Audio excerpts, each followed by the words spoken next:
How would most people handle the end of the way of life that they normally know? The daily struggles that you deal with no longer matter.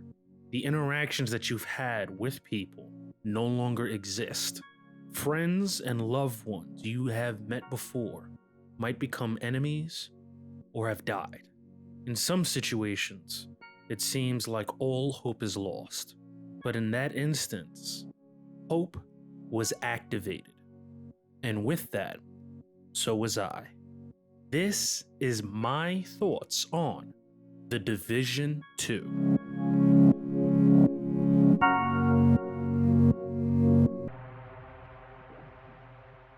The Division 2 is my first looter shooter I can commit to memory that I probably wouldn't have played if it wasn't for the Steam sale that allowed me to buy the Ultimate Edition of the Warlords of New York Division 2 version of the game for $12. This is another one of the Ubisoft titles that has received multi-year support along with Rainbow Six Siege and For Honor. Around the time of purchasing the game, it was shortly announced that Year 5 content was coming. I went over the 45-hour limit that I set for myself on MMO games and ended up completing the main game up to World Tier 5 and completing the Warlords of New York expansion. I went into this game with the mindset of not using any sort of outside help for any questions or issues I had about this game, and I had to power through whatever it is I had an issue with. All that being said, I have something to say about the game that had me confused in the end.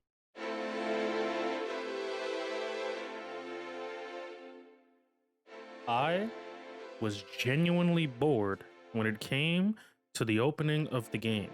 It felt empty and level locked. Things that I found interesting about the game is that you don't select gaming difficulty. You only select if you want to skip the main game and go directly into the Warlords of New York DLC, which will level skip you to level 30, and you go from there. If you go through the main game, you will be blasted with pop-up screens, and I was kinda overwhelmed, to be honest. When I say the game feels empty, aside from the NPCs in the safe house, there is no one else that you interact with. For an online open world RPG, it feels as if it was a game that I could play single player offline. Now, the only way I was able to have people along with me on the journey, I would either call for backup or answer someone else's call for backup. But I'll never run into another Division agent until I ventured into the Dark Zone. But we will save that for later. Now, the world isn't closed off in the sense that because you aren't the required level to access these regions, that you can't enter.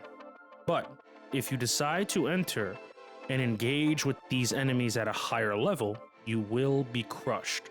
So even without doing a mission, it's still a risk to go in these areas. During the Steam refund window in The Division 2, I was bored and wished that the game lived up to the online open world RPG tag that they added to the franchise since its initial announcement. Plus the fact that excluding armored enemies with shields or full kits of armor with a huge weapon of some kind, it doesn't make sense why there are 3 tiers of enemies. Red health bars, basic enemy, no armor. Purple health bar, specialized enemy, some armor. Yellow health bar, the boss of the mission, or top tier enemy with a shit ton of armor. And if you don't upgrade your guns or gear, you will shoot enemies in the face several times and nothing. I would have refunded this game if I didn't pay $12 for the game with its expansion that normally costs $80. But instead, I powered through wishing to see if I would find what makes the Division 2 fun and keep the community around for 5 years after release. By going further into the Division 2, I definitely became more worried.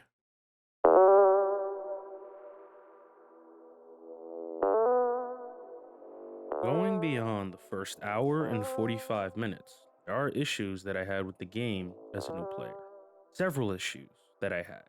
But I want to focus on 3 things that, if changed, I actually would have liked the game. For me, These are three straws that broke the camel's back. I know people will either agree or disagree with this. If so, I would love to hear what you have to say in the comment section down below. This is a personal pet peeve of mine, where a game, whether a sequel or part of a franchise, just hits you with a skippable pop-up of information that in some cases you could never access again. For me, as a consumer of video games, I will understand that games will never be able to go into extreme detail when it comes to their systems and mechanics. That would take away from the user experience and be unreasonable for the consumer to go through. On the other end of that coin, it seems if games like Diablo 4 and The Division 2 have these pop-ups, which would not give me enough information, it forces me to go to outside help to understand the game, i.e. YouTube. I will say that I'm extremely thankful for the content creators that focus on helping people getting into games that have complicated systems in gaming. So on behalf of a viewer of yours, thank you. For the developers, it is hard to strike a balance between information hand-holding design and ultra relaxed design. For me, The Division 2 is very relaxed with important information. I personally should have went to YouTube for a guide, something like The Division 2 for beginners in 2023. But I chose to play the game and learn on my own. The problem is, I didn't really learn on my own.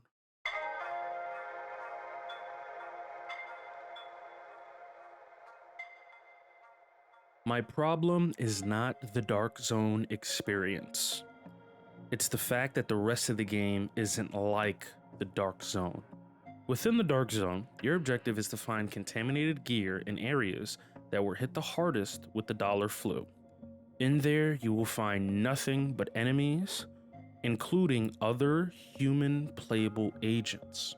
Now, other agents that you come across are also doing their own thing, and could be friendly, indifferent, or rogue. You see an agent in the Dark Zone, stay in cover, and keep an eye. Because if you aren't careful, things can get hairy for you real fast. Now, all that being said, the main area in the game, you have zero interactions with another human playable agent. You will see them in the safe houses and the base of operations, but unless you're joining somebody's mission or you're sending out a call for backup, you will never just wander into a person in the main DC area. The same thing occurred in the Warlords of New York DLC. Unless I was in a safe house, I never saw a human playable character anywhere on the entire map. And I'm confused because for an online open world RPG, I would expect to see more people online in this open world RPG. Recently, I've been playing a game called Diablo 4. My thoughts coming soon. And at least with Diablo 4, for an online game, I believe MMO as well, not only do I see other human playable characters in the town hubs, but I come across them in my journey. Sometimes I join them for events, gather chests, and go on my own separate way, or I can stay with them and try to party up. But I've never had that happen in The Division 2, which is weird to me, because aside from the safe house hubs and the base of operations, it felt like an always online single player game, and not an online MMO open world game, where all these people are coming across the country to save DC and perhaps the rest of the country from total collapse. That was a huge disappointment in The Division 2.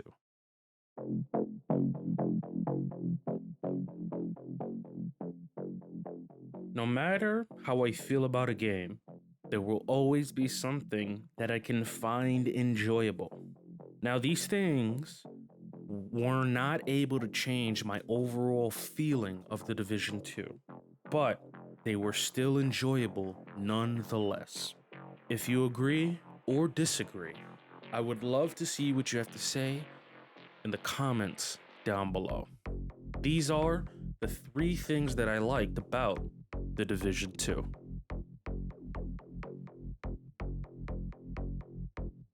Now, I do have my problems with the way Ubisoft does games, especially their open world games. To me, they make these open world games feel empty and fill it with a bunch of things on the map to collect, to explore, that just feels like padding for the main pieces of the game's content. The Division 2 does that, but the in-lore reason of having me walk the entire DC Metro map with the only way of fast traveling is from safe houses to safe houses makes sense, is because everything collapsed. Realistically, how would you still have cars that have gas in intersections and areas? Society is on a thread. It would be kind of unrealistic for you to have some sort of transportation tech that doesn't require the natural resources we're used to, like gas and electricity to an extent. But there's another reason why I liked the empty world. I was getting Resident Evil 3 Nemesis vibes. The size of the city, the scale that they were able to build with the DC area. I just wish there was some kind of zombie DLC as a Resident Evil fan, because, like, imagine this, right? The dollar flu mutates because of a device that you collected during the Pentagon side mission. And with that, it changes people. And it evolves into the Division 2 zombies or the Division 2 Undead Nightmare, something, right? But it would be interesting because they have the scalability. I feel like I'm in the DC metro area, even though I've never visited it. And that's something I have to give credit to them. The city feels like a city. It doesn't feel like a city block like in Resident Evil 3, the remake. And for me, the issue I can tell is that by going down that route, it pretty much forsakes the Tom Clancy name. But with the size of the city, the gear that you could possibly have, to me, it could have been a spiritual successor to Undead Nightmare. But I think more recently, it would probably be similar to Rainbow Six Extraction.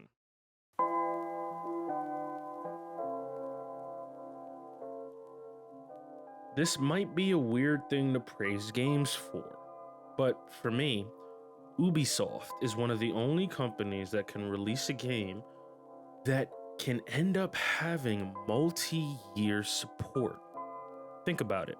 Rainbow Six Siege released in 2015, around the same time as Call of Duty Black Ops 3. And instead of getting another Rainbow Six game, it got updated year after year, from 2015 to 2022. In that same time, we've had Call of Duty Black Ops 3, Call of Duty Infinite Warfare, Call of Duty World War II, Call of Duty Black Ops 4, Call of Duty Modern Warfare 2019, Call of Duty Black Ops Cold War, Call of Duty Vanguard, and Call of Duty Modern Warfare 2 2022. Now, during that time, instead of creating a new game every year or several Rainbow Six games, they focused and refined the game. Now, whether the community agrees or disagrees with the direction of the game is a different story. But the idea of sticking with the game for years is becoming a rare treat for a lot of AAA games now. The Division 2, for me, even if I had some issues, the fact that I was able to go over the 45-hour time limit is because I wanted to explore more of the game. I wanted access to these missions, the raids, the strongholds, the side missions, the Warlords of New York DLC. There was content that I wanted to see and experience. And I think that's a really big credit to Ubisoft.